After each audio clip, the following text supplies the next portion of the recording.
Welcome to Aaron Mahnke's Cabinet of Curiosities, a production of iHeartRadio and Grim and Mild. Our world is full of the unexplainable.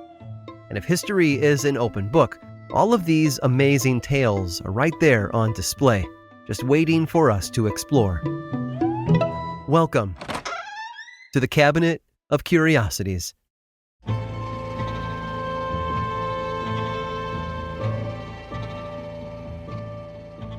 In Monoi, Nebraska, Elsie Eiler's Tavern is the only place to be. Well, that's because it's the only place, period. Because Elsie Eiler is the sole resident of America's smallest incorporated town. Monoi, Nebraska's population is 1. Monoi, located just over the border from South Dakota, feels remote and isolated. The county it sits in has just 2,000 people living there. It's 7 miles to the nearest gas station and 60 to the closest Walmart. But Monoi wasn't always that small. The town was founded in 1902 as a stop on the Chicago North and Western Railroad. By the 1930s, it was a bustling farming community. Back then, the town had a whopping 123 residents. Huge by today's standards, obviously. It had a school, a post office, a church, a grocery store, and even a jail. Over the years, though, the world moved past Monoi. Modernization and the high cost of equipment and labor led many farmers to just leave. By the time Elsie and her husband Rudy bought the Monoi Tavern in 1971, much of the town's population had already gone. When the railroad shuttered in 1978, that was the final blow. The population dwindled to just 2, Rudy and Elsie. When Rudy passed away in 2004, that number dropped to 1. Today, Monoi's main street is an unpaved dirt track. The downtown is completely shuttered except for 3 buildings: Elsie's house, Rudy's library, which runs on the honor system, and the Monoi Tavern. With no noisy neighbors or town meetings, you would think being the last person in Monoi would be peaceful. But you'd be surprised how busy it gets living in an empty town. 90-year-old Elsie spends her days being a one-woman town. She is the mayor, treasurer, and librarian. And she pays taxes to herself to keep everything up and running. She secures funding from the state for water and power, and even finds time to approve a liquor license for herself every year. When she's not running the town, of course she's running the Monoi Tavern, the beating heart of Monoi. For 50 years she's been serving up the coldest, not to mention the only, beer in town. Step inside and you'll enter Elsie's world. Elsie is a diminutive figure. She greets customers kind-heartedly from the grill. The wood-paneled bar is covered with dusty paraphernalia, from vintage road signs to black and white pictures of the town. The bathroom is an outhouse out back, and above the bar is a handwritten placard that reads, "If you are grouchy, irritable, or just plain mean, there will be a $10 charge for putting up with you." Inside the tavern, you will see that while Elsie lives alone, she is far from lonely. Around 50 people stop in each day to grab a burger and chat with Elsie. That number balloons on Sundays when local farmers join the weekly running card game. She can even count on some of her local patrons to jump behind the bar and wash dishes and sling drinks on a particularly busy night. Although she's got a close crew of regulars from the surrounding towns, people have come to visit Elsie from all 50 states and 60 different countries. Although the town and the tavern have been Elsie's life for the past 50 years, she has no desire to change things now. As she's told reporters, she adores her life in Monoi. She loves meeting all sorts of people who come to the tavern and tell her about themselves over cheap beers. So, if you're driving across Highway 12 in Nebraska and find yourself hankering for a bite, stop in and say hi. You can count on Elsie being behind the bar Tuesday through Sunday, morning until night. Business is booming, even if the population is not.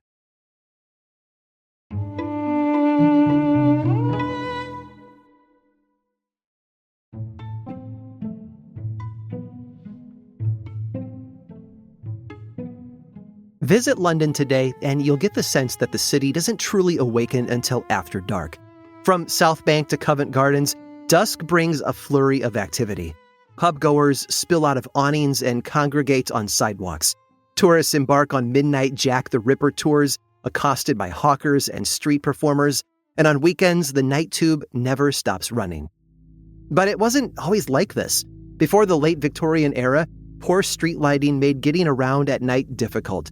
This was true in most major cities, but especially so in Britain's capital, which regularly grappled with waves of green and black fog. These pea soupers, as they were called, grew worse and worse during the Industrial Revolution when factories and homes pumped smog from burning coal into the sky, creating a dense, impenetrable haze. In a setting like this, going outside at night was a dangerous proposition, like stepping into a murky netherworld populated by criminals and mysterious figures. Members of the upper class could avoid it as much as possible, but every now and then you didn't have a choice. Say a relative fell ill and you had to fetch a doctor, or maybe you just stayed at your club playing cards a bit later than you intended. And in these situations, what was a gentleman or a lady to do? Well, if you were very rich, you might have a carriage and a few servants to run ahead with a lantern to light the way. But most other people were out of luck.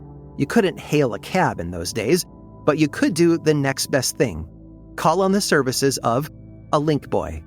These torch-wielding children were everywhere in nocturnal London, as commonplace as double-decker buses are today.